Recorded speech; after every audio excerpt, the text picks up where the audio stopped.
Hi friend, কেমন আছো? আশা করি সবাই ভালো আছো। আমি অমিত, আপনারা দেখছেন আপনাদের প্রিয় চ্যানেল গ্রিন প্ল্যানেট বেঙ্গলি। তবে শুরু করা যাক আজকের ভিডিও।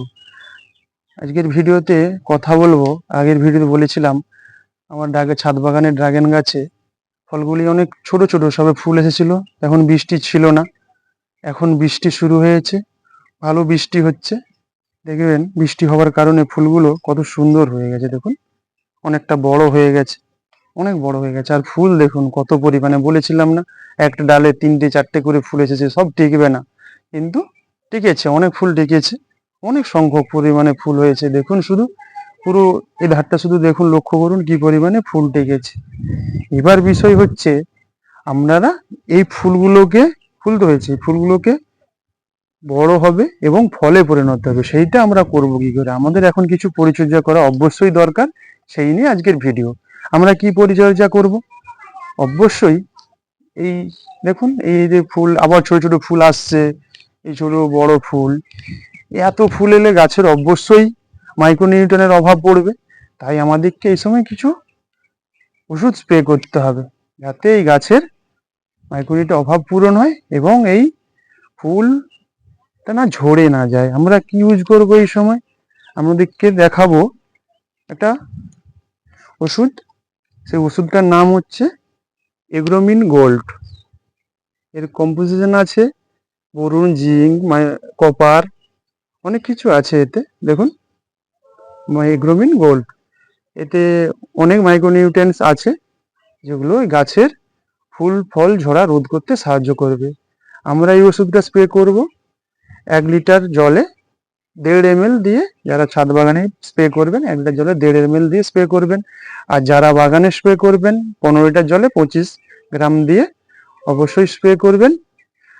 আর এই ওষুধটা এই সময় যেহেতু বর্ষা হচ্ছে, বিকেলের দিকে স্প্রে করলে সব থেকে ভালো হয়। সকালেও স্প্রে করা যায়, মানে বিকালেই স্প্রে করবেন, দেখবেন এই ফুল ফল ঝরা অনেক বন্ধ হয়ে যাবে। এতে যেহেতু বোরন জিঙ্ক আছে, অবশ্যই এই ফুল ফলগুলো ঝরা বন্ধ হয়ে যাবে। দেখুন আজকে আজকে ওয়েদারটা একটু ভালো আছে, আমি এতে ওই ওষুধটা এগ্রোমিন গোল্ডটা স্প্রে করব একটু পরে। আর যারা এই ওষুধটা সামনাসামনি পাবেন না, দেখবেন চেষ্টা করবেন ওই ওষুধ না পান, ওই কম্পিটিশনে আরো অনেক ওষুধ আছে, পেয়ে যাবেন দোকানে।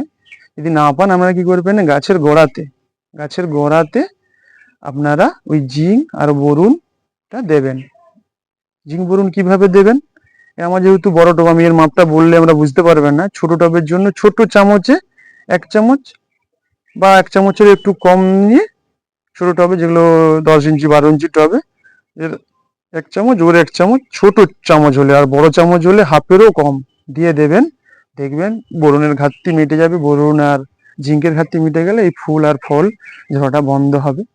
আর এই সময় কি করবেন, যেহেতু বর্ষা হচ্ছে, ঘন ঘন বর্ষা হচ্ছে, আগে ভিডিও বলেছিলাম যে আপনারা এখন ফাঙ্গিসাইড দেবেন না ফলগুলো এত তাপের জন্য। এখন এবার ফাঙ্গিসাইড দিতে হবে। এবার কি ফাঙ্গিসাইড দেবেন আপনারা? এই সাপ দেবেন। এর প্রিপারেশন কি আছে? কার্বন ডিজাইম আছে 12% আর ম্যানকোজেব আছে 63%। এটা অবশ্যই খুব ভালো ফাঙ্গিসাইড। আপনারা 1 লিটার জলে বড় জোর 2 থেকে 2.5 গ্রাম দেবেন। আর যারা 15 লিটার ড্রামে ব্যবহার করছেন তারা 35 থেকে 40 গ্রাম দেবেন। যতসময় কমই দিন, 35 গ্রামই দিন। দিলে দেখবেন এই গাছের কোথাও ফাঙ্গাসও অ্যাটাক হবে না, ফুল ফলেও ফাঙ্গাস লাগবে না, গাছটা খুব সুস্থ সবল থাকবে। আর গাছ সুস্থ সবল থাকলে আপনার ফলও খুব সুস্থ সবল হবে, ফুল ফল আর তো ঝরবেই না, ভালো থাকবে। আর এই সময় আপনারা গাছের গোড়াতে যদি যদি আপনারা উপরে যদি স্প্রে করেন, তা 2-3 দিন পর গাছের গোড়ায় আমাদের যে খোল পচা জল যেটা আমরা দেই, ওইটা দেবেন। ওটা দেবার 2-3 দিন পর দেবেন। যেহেতু আপনারা অনেক যারা উপরে স্প্রে করতে পারে, উপরে স্প্রে করেনি, তারা যখন নিচে দিচ্ছেন জিঙ্ক আর বোরন, তা 3-4 দিন পর আপনারা ওই খোল পচানো জলটা অবশ্যই দেবেন গাছের গোড়ায়। কিভাবে দেবেন? খোল পচা জলটা যদি আপনারা এক ডিবা নেন, তাতে মিনিমাম 3-4 ডিবা পাতলা করবেন, 3-4 ডিবা তোমার জল দেবেন, দিয়ে ওটাকে মিশ্রণ করে একদম পাতলা করে গাছের গোড়ায় দিবেন। আর অবশ্যই যদি খোল দেন এই বর্ষাতে, দেখবেন যখন বৃষ্টি হবে তখন দেবে না, যখন বৃষ্টি থামবে একটু টবের মাটিটা হালকা শুকনো হবে তখন এই খোল জলটা দেবেন। আর অবশ্যই ওতে ফাঙ্গিসাইড দেবেন। কেন খোল এই সময় ফাঙ্গাস ডেকে আনবে গাছের শিকড়ে, কিন্তু আমাদেরকে খোল দিতে হবে। আমাদের গাছে এত পরিমাণ ফল ফুল আছে, অবশ্যই খোল দিতে হবে।